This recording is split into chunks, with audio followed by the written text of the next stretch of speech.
Hey everyone, this is the Volkswagen ID.Buzz Long Wheelbase rear-wheel drive, and I'm gonna do something totally idiotic.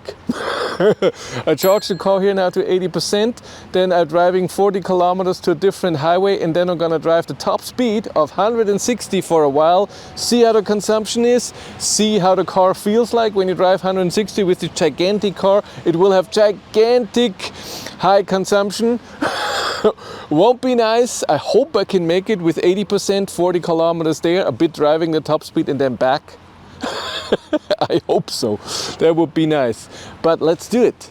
If your company has electric cars as company cars, of course you want your employee to charge at home. It's cheaper for you and it's easier for the employee. Tronity has a software solution for you to know how much you have to pay your employee for charging at home. With the Fleet Manager you manage your employees and your cars. Tronity connects to the cars and knows exactly when the car is charging at home and how much. And then you get an easy monthly bill for your employee. If you want to know more, there's a link in the description below. Time to reset our trip. We are at 66% state of charge.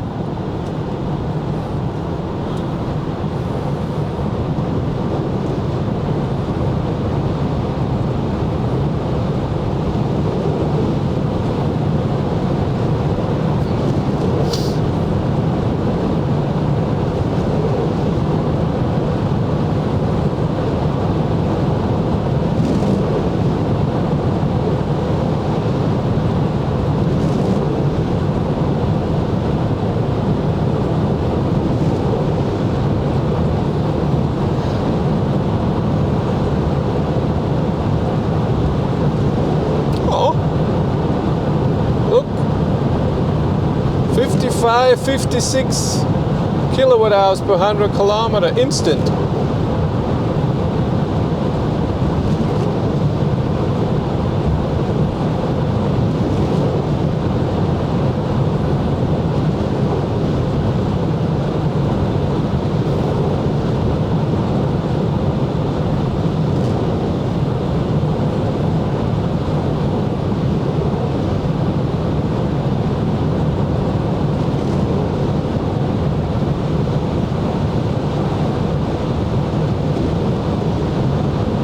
So 160 in the ID.Buzz, it's top speed.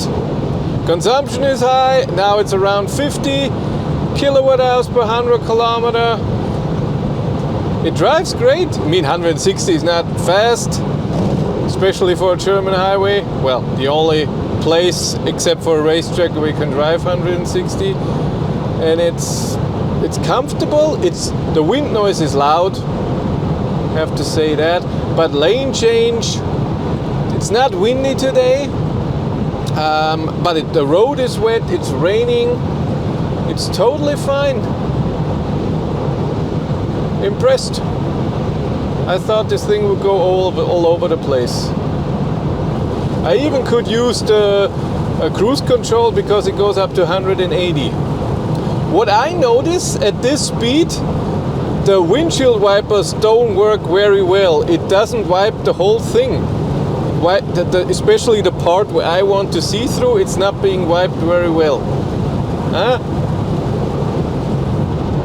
After 5 minutes, average speed 159, 15 kilometers driven, 53.3 kilowatt hours per 100 kilometer average consumption, and we used 11%. And today it's perfect. I had to accelerate twice. I'm just driving the top speed. If you have to accelerate the whole time, your average consumption is way higher. But just driving the 160 takes a lot of power. So you can't drive very far. So maybe you have 180, 170 kilometers of range, and when you have to accelerate a lot, than 150 kilometers of range with an 86 kilowatt hour battery. That's what you get when you have a wall driving against the air. And it's raining like crazy. I'm turning around. I used 16% of the battery of the 24 kilometers. Average speed 157, but it's going down because of my turning around. Took 9 minutes. Average consumption is also going down because of my slow driving here in the turnaround point. By the way, I'm in comfort mode, not in sport. Not much difference, especially when I barely accelerate. Whee!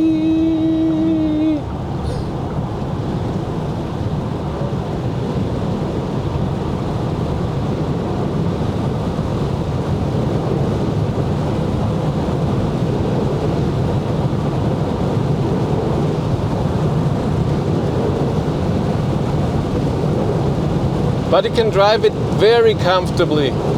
Suspension is perfect for that speed, the steering is perfect. Like I said, you could use cruise control and steering assist if you want to. The noise level is a bit much, but it could be from the rain too, and the wiping and everything. Also in a corner like this, or like I said, when you change the lane, no problem.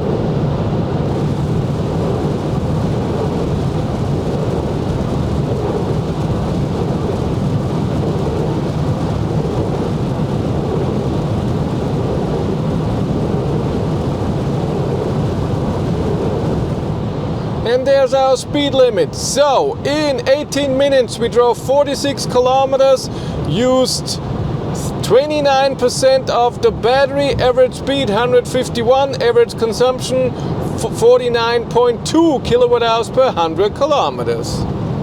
So this car at 160 kilometers an hour is wonderful, no problem. You think with a gigantic car like this it would be problematic, but no, it's all fine. Again, I have no idea how the car is when it's windy. Since I have this car the last week, it was never windy. I have no idea on the highway when you drive if the wind, it's horrible because it's gigantic. No idea. Consumption is high, that was expected, but it drives great. It's nice and comfortable. I like it. But the wipers at 160 on my side, not good. Now at 130 it's totally fine.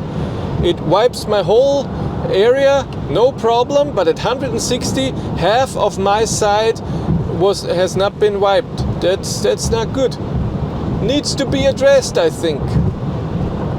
If you want to follow me on Instagram, BatteryLife1, and if you want to support the channel, there's a Patreon link in the description below. And here on YouTube, there's also channel membership. And if you want to know what's happening behind the scenes, I have a third YouTube channel, Behind the Battery. But that's it for me.